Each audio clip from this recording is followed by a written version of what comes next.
Jean and I have been using Botox for cosmetic purposes for quite a long time now, and we thought we would share with you some of the really important points that we have developed over those few years.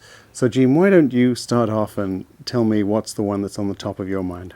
Well, I think the most important thing is that the injecting physician should understand the anatomy of all those little facial muscles. It's not just an injection under the skin somewhere, like on the shoulder. This is an injection that's going to totally change the individual's facial expressions. It's much too important to do without understanding what's underneath. And that's where I think that we really need to make sure that everybody does get that anatomical dissection. What do you think is the most important thing? Well, you know, for me, Botox is still all about eyebrows. Eyebrows are hugely important. Low eyebrows are very negative in the emotions they express, whereas high eyebrows are positive. They enable us to communicate. In the last few years, we've really increased our understanding of how we're adjusting eyebrow height with Botox, so we can do it differentially. We can really do a lot to change eyebrow height. So I'm really enthusiastic about eyebrows. What about you? Well, I think that you're right, that Botox really is the major tool that we can use nowadays to reset negative facial expressions into positive ones. So when you look at that change into positivity, we have to be sure that when we treat the crow's feet, we don't overdo it, taking away the crow's feet rhytids. Because as Mark Twain said, wrinkles should really indicate where smiles have been. So if we overdo the crow's feet injection, we can make the face look a little bit wooden with a lack of expression. So you have to be an artist as well with your injections. What's another area that you think is good? Well, you know, an area which has really been increasing in the last little while is males. Right, that's really important. And we've not, I don't think, understood what males want to achieve and how to achieve it in males until relatively recently. We've just completed a study where we demonstrated, at least to my satisfaction, that males need at least twice the dose that females do. That's number one. Secondly, many of the things that we've said about males and their aesthetic desires are actually wrong. Males do like to get rid of their frowns completely. Males do like the brow lift they get, and they do get a brow lift. So far as I'm concerned, I think that we're really just beginning to learn and to understand how to treat males properly. I think that's right, because now more men are coming to have treatment. And I think that was a thing that maybe a few years ago, 5% of our patients would be male, and now 25%. So there's really a great need to understand how better to treat them. Now, moving on from there, where are you going to take us next? Well, I'd like to move down into the mid-face and lower face, because there's another area. We talk about the brow frown, but there's also the mouth frown. The mouth frown makes us look dispirited, negative, bitter. The French call the marionette lines bitterness lines, and there's a muscle underneath called depressor anguli oris. And what we have to do, yours works fine, mine doesn't, for some reason. And so what we have to do is be sure you really look at the anatomy so that you can get a very wonderful inhibition of depressor anguli oris, so that the corners of the mouth can come to a more positive position rather than being permanently in down position. What do you think? I think that this is one of the areas where, again, we're learning a lot, but we still have plenty to learn, and the understanding of the anatomy, as you've said, is crucial. What about fillers? Because we began, of course, using Botox in an area where up to that time the only treatment other than surgery was the injection of collagen or the use of fillers. So that in our first studies we actually compared the two, Botox and fillers. Now everybody knows that Botox has become the standard treatment for many of the areas that fillers used to be, but particularly the glabella area, the major lines there. And now we have studies demonstrating the wonderful synergy between these two. And so we started with fillers, we went to Botox, and now we've come back and we're using the two together. And as with other treatments, I think using Botox as part of your palette of treatments is tremendously important, and not being focused on one single treatment. I think that's right, because after all, you use a knife, fork, and spoon.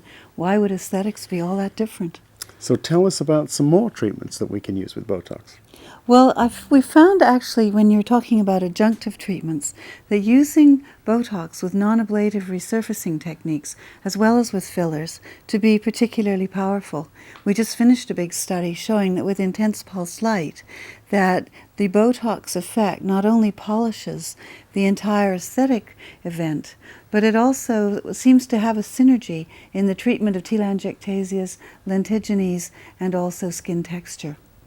So that the trio of Botox, fillers, and non-ablative resurfacing are really the tripod of the many of the procedures that we do in our practices at the present time.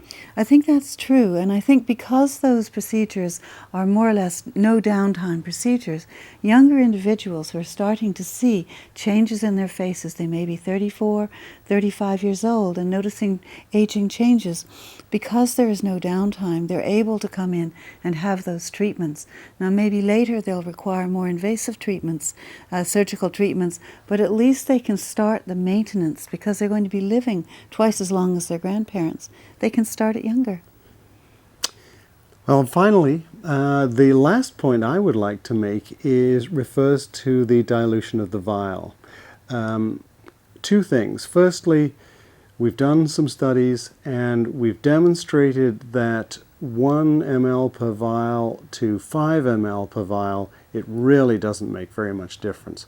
10 ml per vial, you will see more complications, more side effects. You won't get as good a response. So that 1 to 5, take your pick. Remember, the dose is for the person you're injecting. The dilution is for the convenience of the injector. And please, also for the comfort of the person you're injecting, use bacteriostatic saline. It is so much kinder. It has no effect on the potency. It's a much nicer thing to do. So, there we are.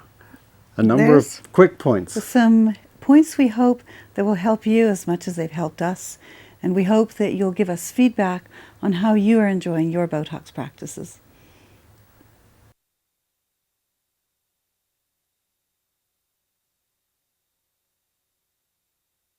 Muscles controlling the frown include corrugator and orbicularis, which move the brow medially, and procerus and depressor supercilii, which pull the brow inferiorly.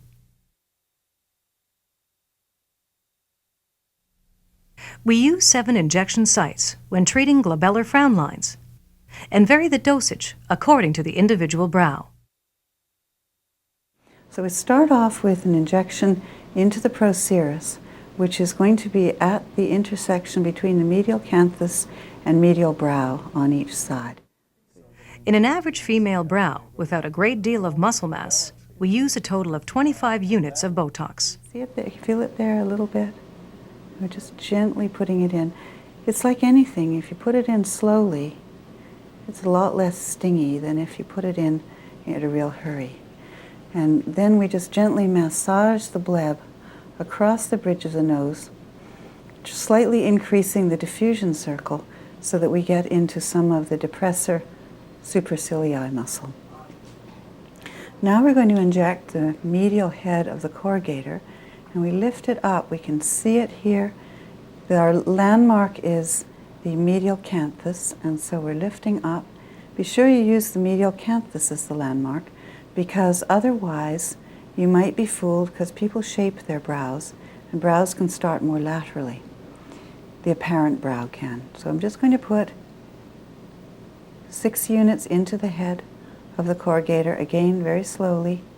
And then I'm angling this up, because remember, her frown lines are very tall.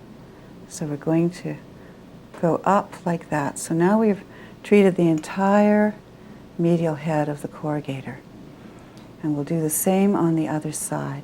Just frown again for us, so you can really see that this is big muscle here. and she recruits all the way out to here, so we have more work to do. Just relax for the injections, though. It's much more comfortable for the patients to relax during the injections than it is to inject into a tight contracting muscle. Again, we've got our landmark from the inner canthus. We're going right into the head of the corrugator right here. And 6 units into the head of the corrugator, and then 4 units up high. And that's going to give us a beautiful smooth brow.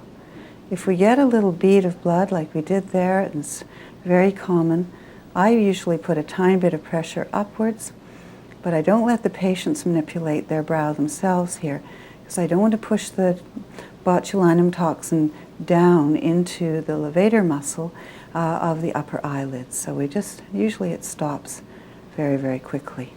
Now we're going to do a little more injecting of the brow in order to soften the action of the corrugator. Frown again for us, please.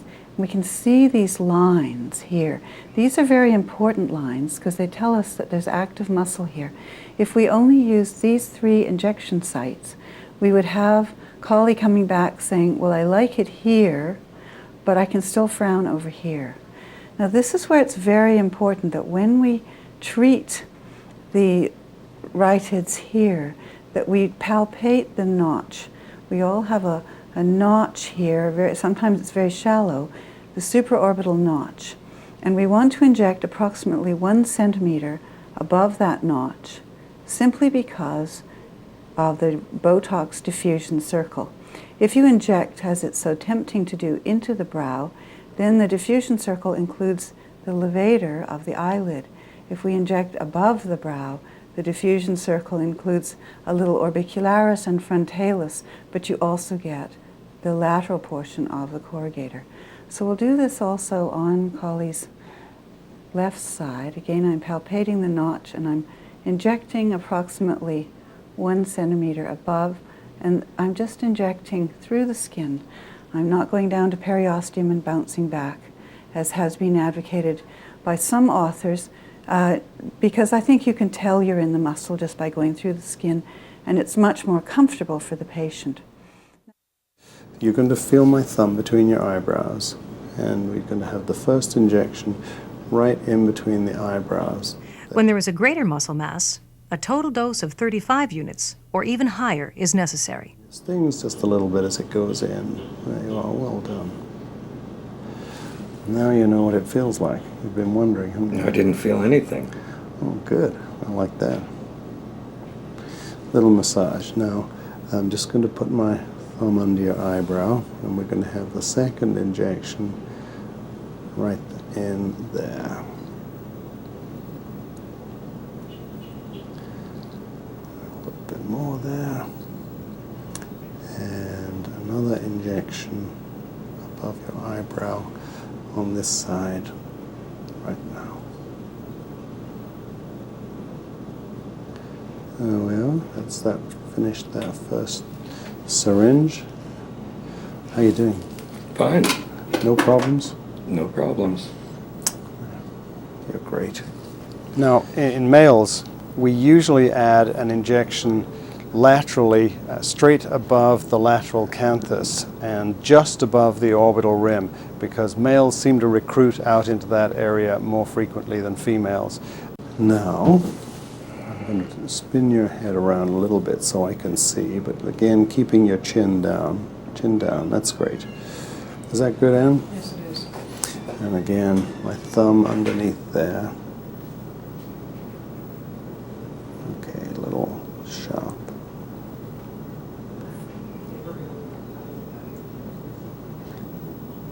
And 2 more small injections now. One above the center of the eyebrow, right about there. And the last one just in the lateral part of your eyebrow out there. And there you are. That's it. All done. Finish. Easy, huh?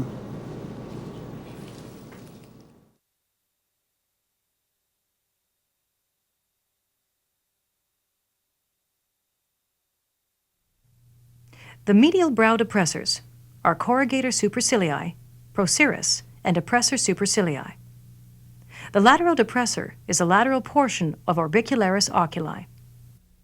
Unfortunately, the lower portion of frontalis, which elevates the brow, interlocks with the 3 brow depressors and may be affected by toxin injections in those locations.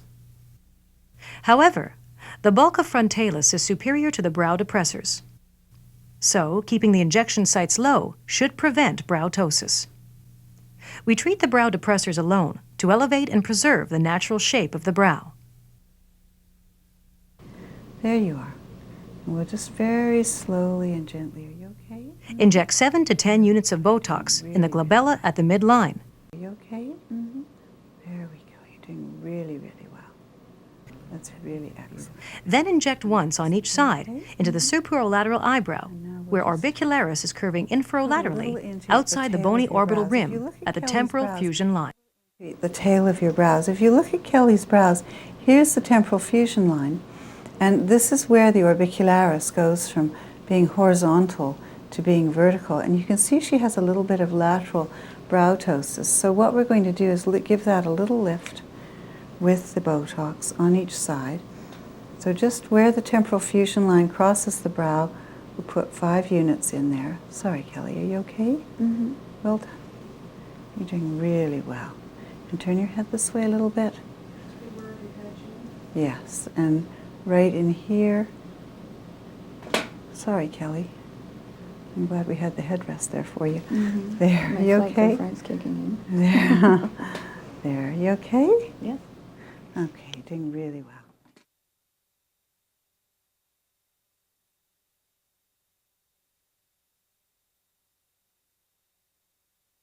Horizontal forehead lines are produced by the action of frontalis. This is a large, vertically oriented muscle that inserts inferiorly into procerus, orbicularis oculi, corrugator supercilii, depressor supercilii, and superiorly into the galea aponeurotica and the skin of the brow. Patients are treated with a total of 10 to 20 units of Botox, distributed in 4 to 5 injection sites across the mid-brow and 2 to 3 centimeters above the eyebrows. So we'll just look at your horizontal forehead lines now, just lifting up. And I think just as high as you can. And really interesting, because in all the anatomy textbooks, it shows the frontalis muscle as being 2 bands like this. But you can see in Anna Marie that it's a solitary single band up centrally. So we have to look at the individual rather than at the anatomy book when we're doing this treatment. Just relax your forehead again for me.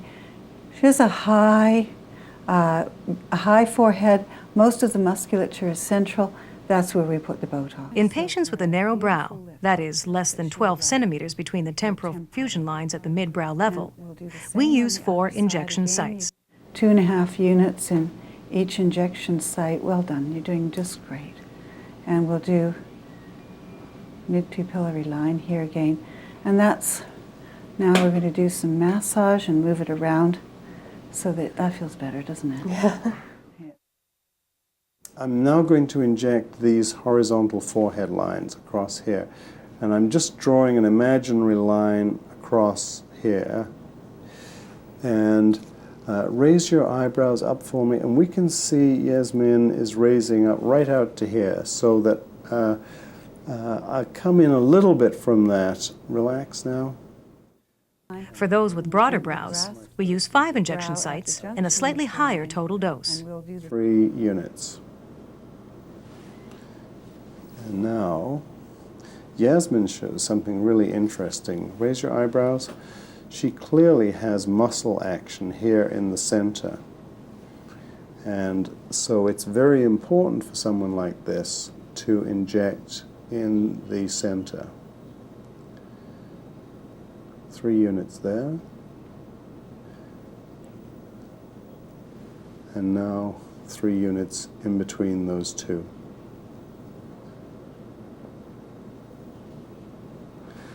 And I'm not touching bone. A little massage helps get rid of any discomfort.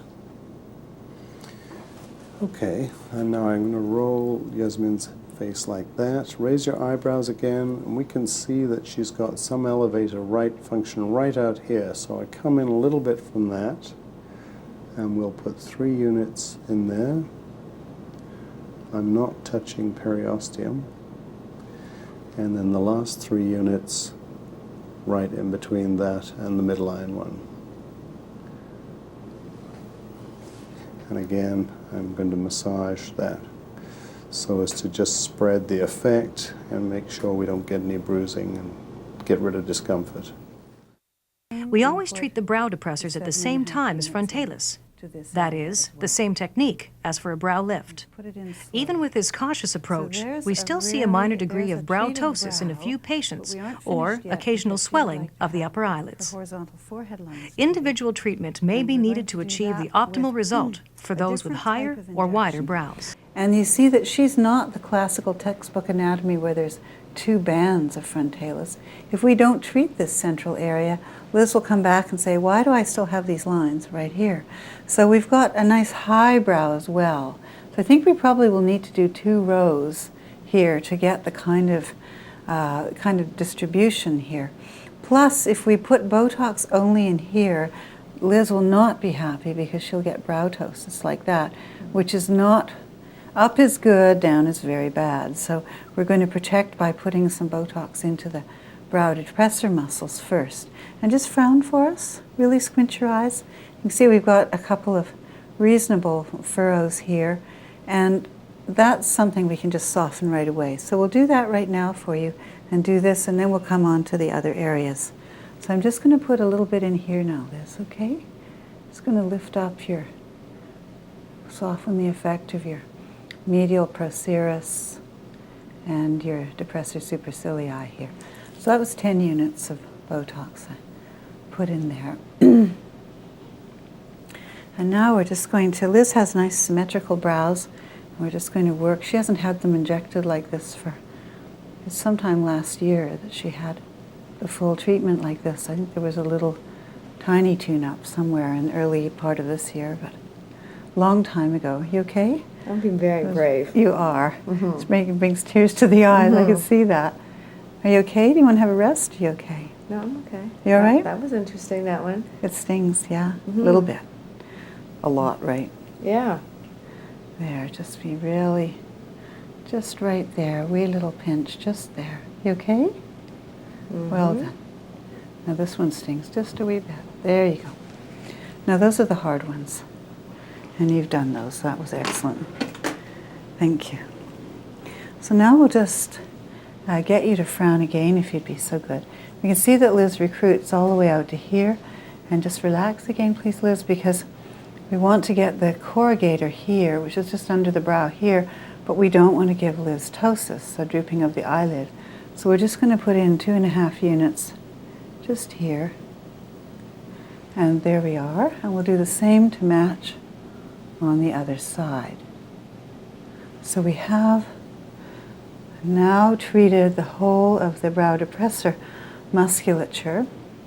And now we're going to work on the frontalis muscle. And just lift up for us for a moment and now relax.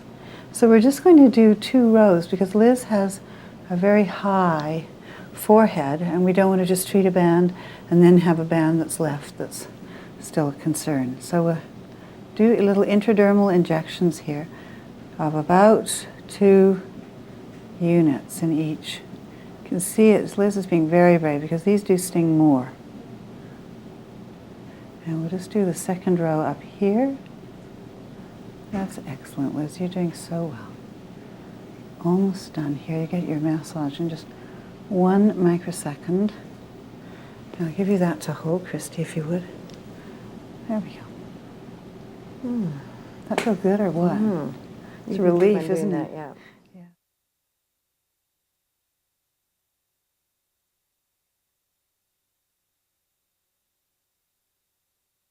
Crow's feet in the lateral canthal area are produced by the action of the orbicularis oculi, whose fibers are arranged in a circular pattern around the eyes, and also by the mouth elevators, especially zygomaticus.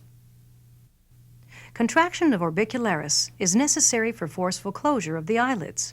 Therefore, the goal of treatment is to produce a relaxation just in the area of the crow's feet lines.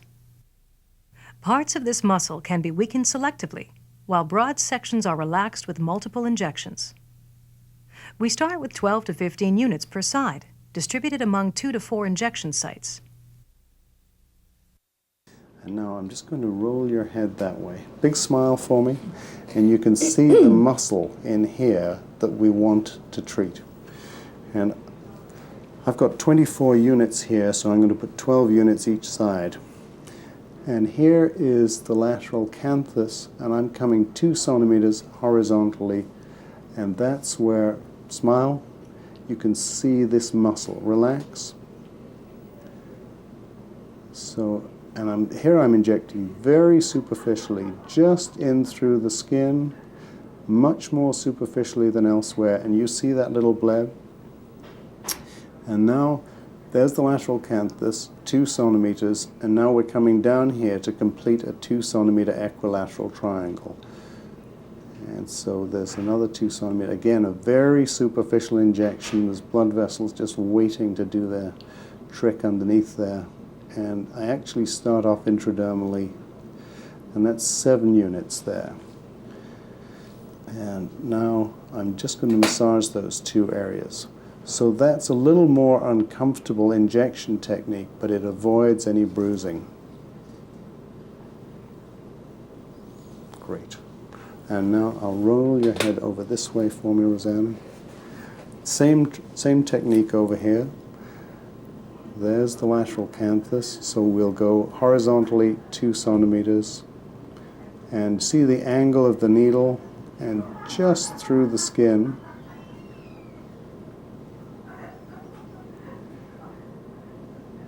And complete the triangle down here.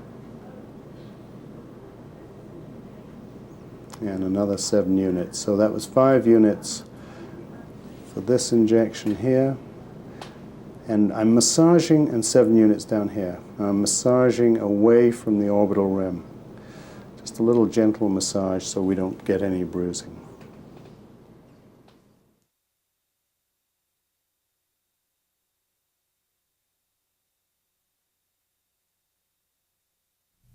Two units are placed in the lower lid, just subdermally, in the mid-pupillary line, superficial to the orbicularis muscle.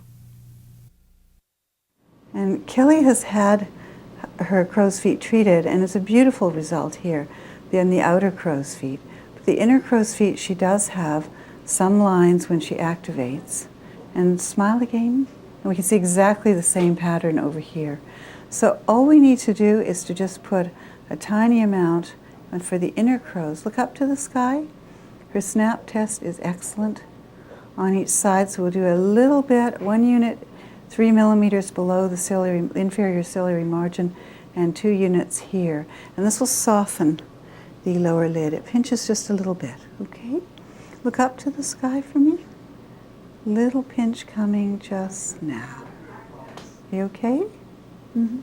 That's 1 unit. Make sure not to inject the lower eyelid too deeply, as the toxin could migrate through the orbital septum, affecting the extraocular muscles. Injecting at a low angle avoids the risk of perforating the globe. There you are. And a little massage here as well. Now those are stingy, aren't they? Yeah, that was smart. Are you okay? Yeah. You're doing really great. Are we done? Apart from tears to the eyes, there's a little tiny bit just here and here, and then we're done. Okay. And just smile for us, and now relax. So right in the center here, 2 units there. And just turn this way a little bit. 2 units. Just smile for us, and now relax. All right, just a wee little pinch here. You okay? Mm-hmm. Guess what? You're done? Beautiful. You did so well. What we're going to do is to do 12 units of Botox for her crow's feet, and just 2 units for the pretarsal orbicularis.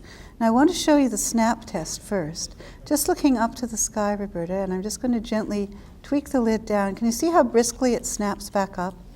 And the same on the other side, except I still got some betacaine on there.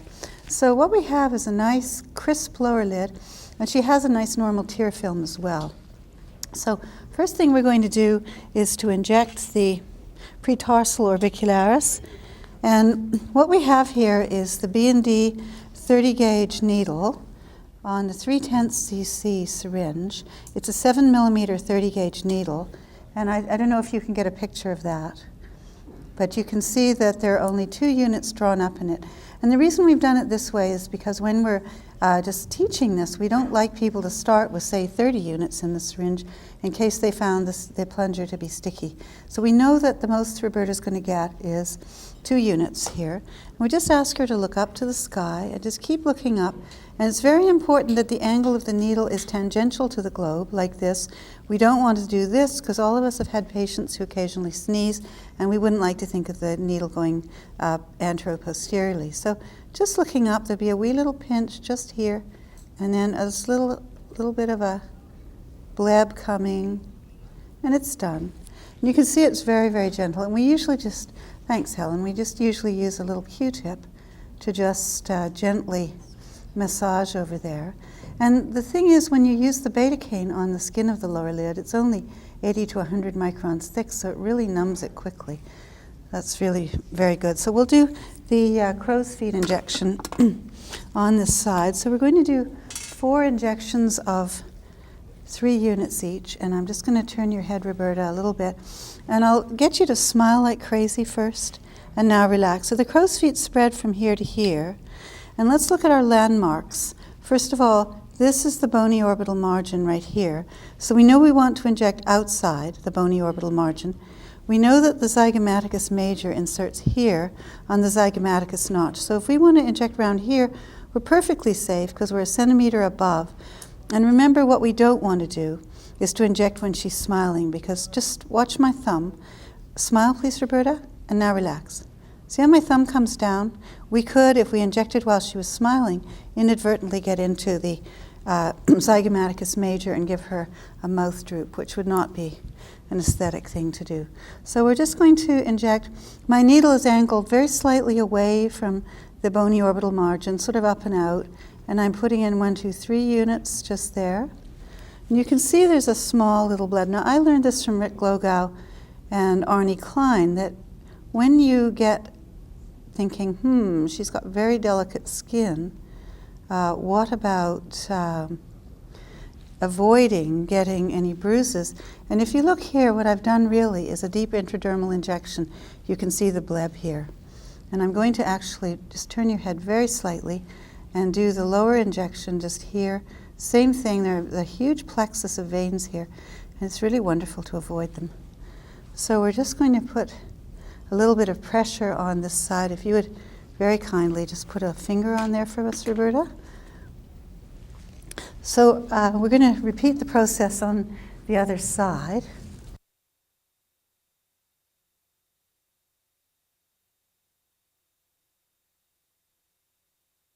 Contracting the muscular fibers of upper nasalis causes fanning rhytids at the radix of the nose. Treatment relaxes the underlying mimetic musculature. To avoid affecting the levator labii superioris and equinazi, do not inject the nasofacial groove. The injection point is anterior to the nasofacial groove on the lateral wall of the nose and well above the angular vein. Scrunch your nose up, relax, and do it again, and relax. And so I'm just going to inject there on the side of the nose. And now this side, scrunch up for me, relax. Thank you. And scrunch again, relax.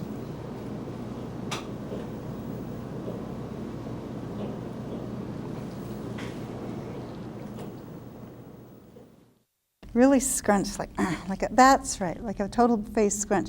Can you see these lines here, the procerus, lower procerus lines, and these are lines again from the upper nasalis. So I'm just going to put some Botox right in here, a little pinch just on the dorsum of the nose, and now I'm going to massage it. What was the dose? Five units zeta. And I'm just massaging it. Now I happen to think that bunny lines are cute down here, but I think when they go across the nose they start getting noticeable. So I'm just going to soften them. How does that feel? Are you okay? Yep.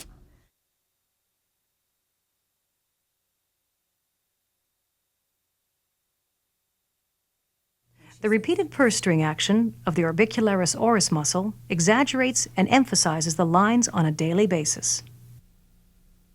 1 to 2 units of Botox per lip quadrant usually suffices to give cosmetic benefit without creating a paresis of the orbicularis that might interfere with lip function. So we're just going to do the area of the mouth. Now it's really important when we do, just go prunes for us and relax. It's really important that we're very, very attentive to where we put the Botox into the upper lip, because we want the individual to have symmetrical lip function. And I find the easiest way is to follow a line down from their lateral ala and pop a couple of units in right here and massage it. So I'm just putting in 2 units there. You can see the little bleb, and I'm just massaging it here. And that takes the sting out. It's quite a stingy area to have injected, but it also diffuses it across those lines. And the thing about doing lip injections is to do an actual small injection like this. And then if the individual needs more, you can always give more at another time. A little bit of massage there. So now prunes again, and you can see that the lower lip lines are also a problem, and I try and just follow down from the lateral ala with them as well. So we'll put a couple of units in each spot here and in here. I'll massage those too. This will give a very nice eversion of the lips. So it's a slight or modest enhancement of the lips in terms of the vermilion lip that is shown. And that's also a very rejuvenating feature of this treatment. Because as time goes on, we tend to have our lips become less noticeable.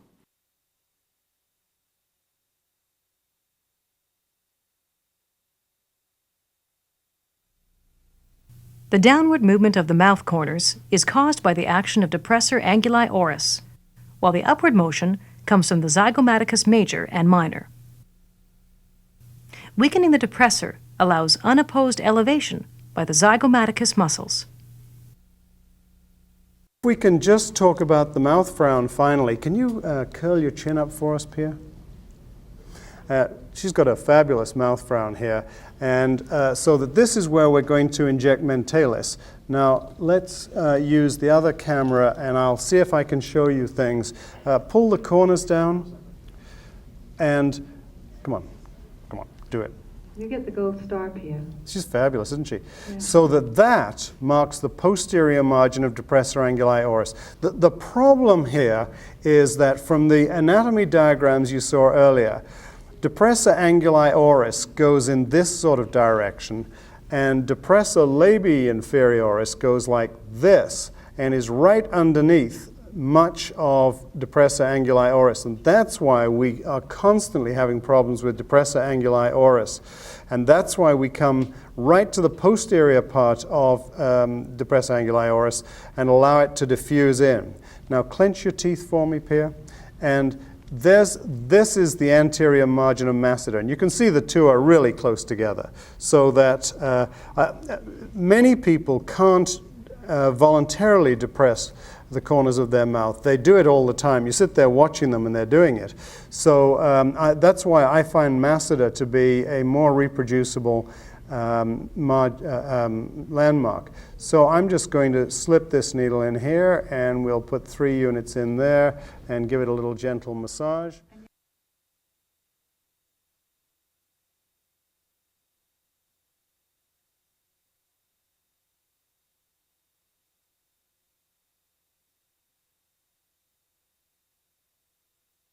So we're following our anatomy down. Here's our melolabial fold, here's our melomental fold. This is the depressor anguli oris muscle. Just pout for us. That's it. So we can see where the muscle is. We want to come into it from behind. We follow the melolabial fold down and put 3 units in, and we'll do the same on the other side. And just relax your lips there now, and we'll put in 3 units in here as well. So those just need to go under the skin. There's no need to hit bone and bounce back. And we're going to do the mentalis at the same time. Depending on the patient's muscle size, 2 to 5 units of Botox are injected into each mentalis. Injecting low at the junction of the mentalis with the inferior margin of the mandible is essential. And just pout again. We can see she has mainly a right but a small left mentalis, so we'll just put 3 units in to each and we'll massage. And please notice that I'm injecting this right at the point of the chin. We don't want to be up here because we're going to interfere with the function of the mouth rather than the function of mentalis.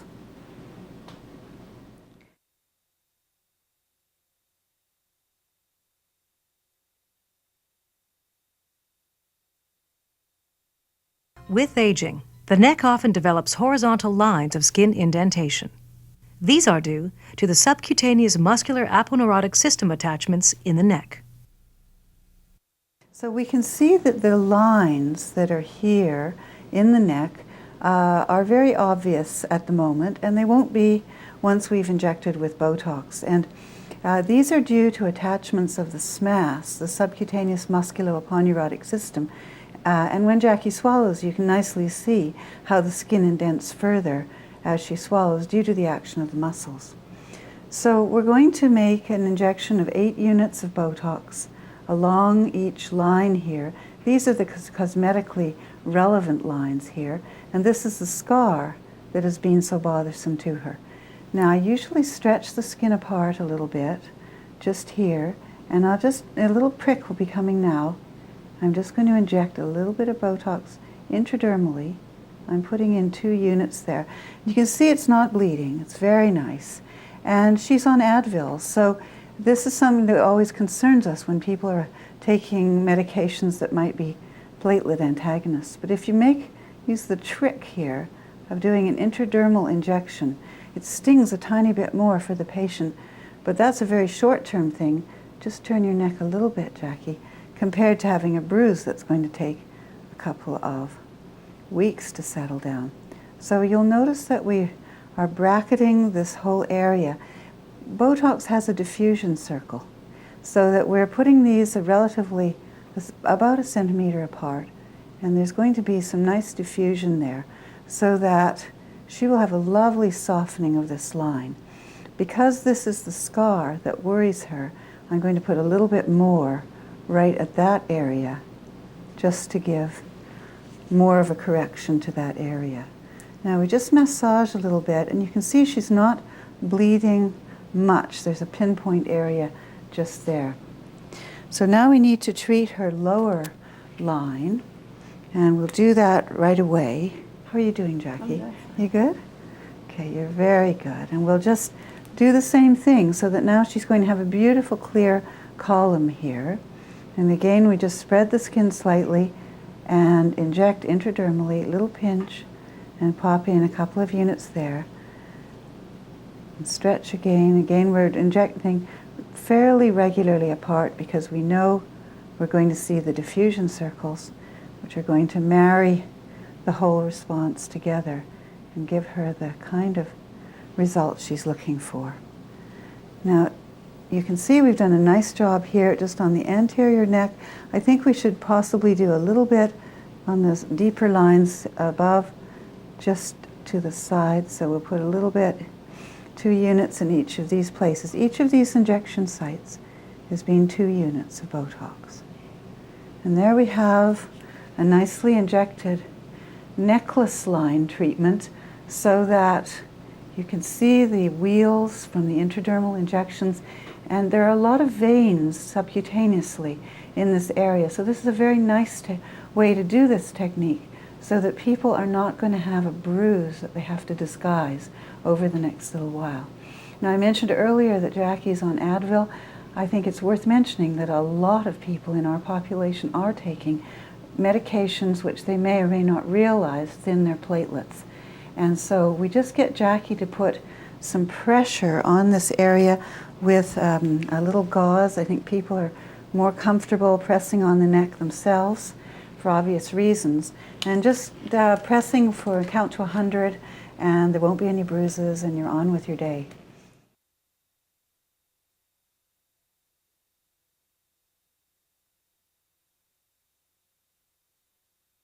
As with horizontal necklace lines, the vertically oriented platysmal bands are external to the muscles of deglutition and anterior to the sternomastoids. Banding and separation of the platysma occurs as the anatomy of the submental space changes. Yeah, really tight if you can, just for a second. Got it. So just grab the platysmal band. You can see your units.